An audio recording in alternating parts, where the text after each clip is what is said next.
Georges, le docteur va vous recevoir. Voici le docteur éléphant. C'est le gynécologue. Bonjour les enfants.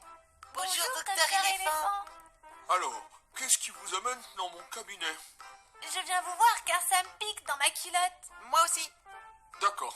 Bon alors, qui commence? Moi, docteur éléphant, car je suis une grande fille. Oui, parce qu'elle a des petits nénés. Entendu. Installe-toi dans le fauteuil. Allez, vérifions tout ça. Le docteur éléphant utilise un spéculum pour regarder l'entrejambe de Peppa. Je vois. Ce n'est rien, mais tu as bien fait de venir me voir. Tout va bien, docteur? Oui, ne vous inquiétez pas. Tu as tout simplement un poil incarné, Peppa. Ah, me voilà rassurée. Un poil incarné? Qu'est-ce que c'est? C'est comme pour les lutins du Père Noël.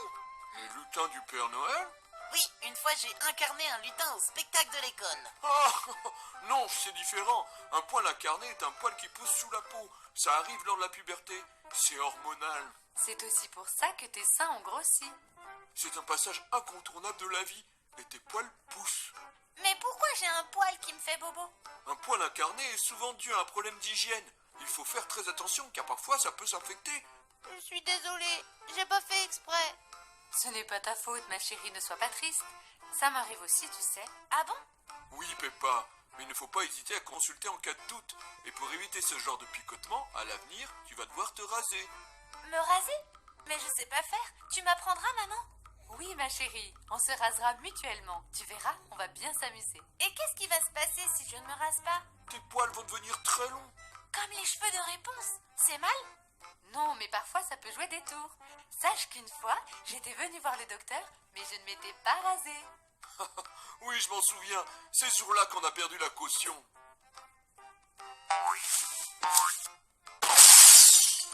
Et pour ne pas oublier ce jour si spécial, on en a fait un pendentif. C'est d'ailleurs celui qui est accroché au rétroviseur de la voiture. Pour guérir Peppa, le docteur va retirer le poil incarné à l'aide d'une pince à épiler. Et voilà, c'est fini. Youpi! Allez, à ton tour, Georges! Le docteur observe le sgeg de Georges avec une loupe. Oh, Moi aussi j'ai un poil incarné. non, tu es trop jeune, mon petit Georges. Alors qu'est-ce que c'est, docteur? C'est de l'eczéma. Oh non! C'est quoi l'eczéma, maman? C'est une maladie de la peau qui provoque des démangeaisons.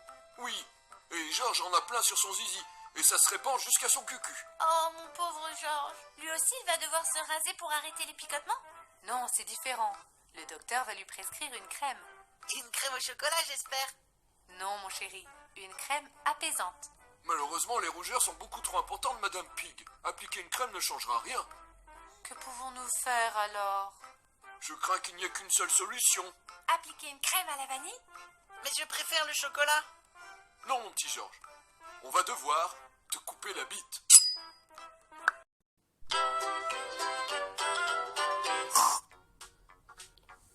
Peppa est une grande fille maintenant. Elle a eu ses premières menstruations.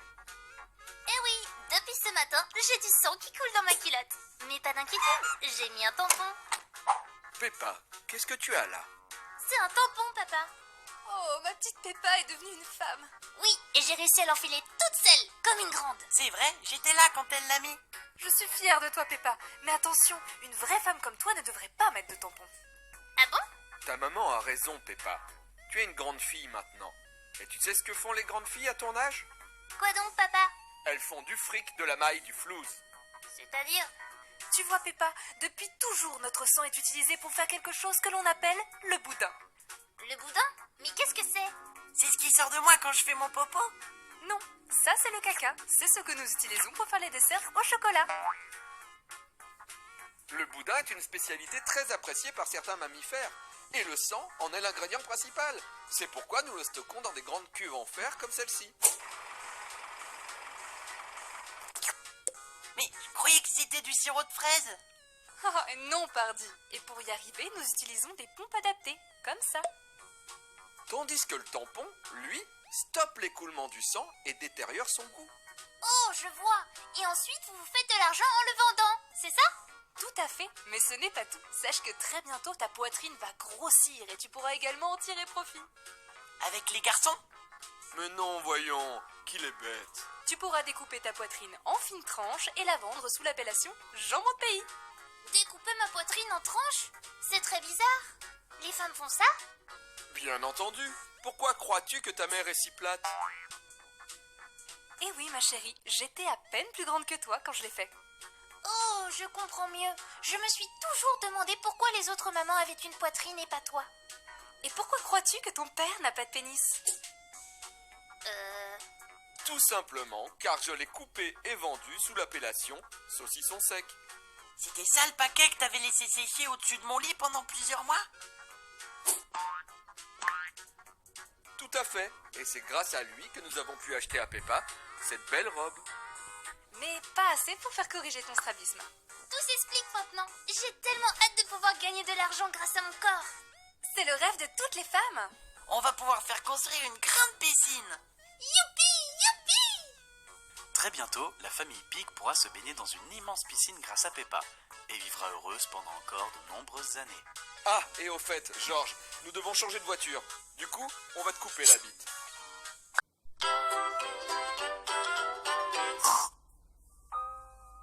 La famille Pig est bien triste aujourd'hui. Elle est en deuil. Quelqu'un manque à l'appel. Pauvre Georges. Oh, sèche tes larmes, ma chérie. Tiens, prends un mouchoir. Ta maman a raison, tu dois être forte. Mais c'est trop triste. Je sais, mais ça fait partie du cycle de la vie. Mais pourquoi? Parfois, certaines questions restent sans réponse. Tu sais, j'ai déjà vécu ce genre de situation avec ton papy. Bien que pour papy, c'était un peu différent, car il était vieux et flétri. Mais là, il était si petit. Tu sais, parfois c'est inévitable, on ne peut rien y faire. La vie est faite d'imprévus. Oui, enfin là, j'avoue qu'il était quand même bien petit. Papa Pig! Désolé. T'es pas gentil, papa. C'était un membre de notre famille, quand même. Oui, on le voyait tous les jours et on jouait tout le temps avec. C'est vrai, excuse-moi. Mon pauvre petit chéri, ça va être tellement différent sans lui. Oh, mais pourquoi fallait-il que le sort s'acharne sur notre famille? Il était souvent recouvert de boue. C'est peut-être comme ça qu'il est tombé malade. Possible. Sans doute à cause de tous ces pesticides présents dans la nature. Pourtant, tu le lavais tous les jours, hein, maman? Oui, je ne comprends pas ce qui a bien pu se passer. Je me souviens qu'il adorait rester des heures dans l'eau du bain. Oui, jusqu'à ce que sa peau soit toute ramollie. C'était le signal pour dire qu'il fallait sortir de l'eau. Ou peut-être que c'était le signe de la maladie, mais qu'on n'a rien vu venir. Et le pauvre chéri ne s'est jamais plaint. Quand on y pense, il ne lui manquait que la parole. Il lui arrivait parfois de faire des petits bruits quand il se trémoussait. Boing, boing. Oh mon Dieu, ça résonne encore dans ma tête. Sois fort, Papa Pig. Ce n'est pas ta faute, il fallait le faire. Il est parti pour un monde meilleur. Oui, allô? Bonjour, docteur. Hein? Entendu. Merci beaucoup. Alors? C'était l'hôpital. Il vient de se réveiller. Ouf, me voilà rassurée. Tout va bien? Oui, ton frère est guéri. Il a été très courageux.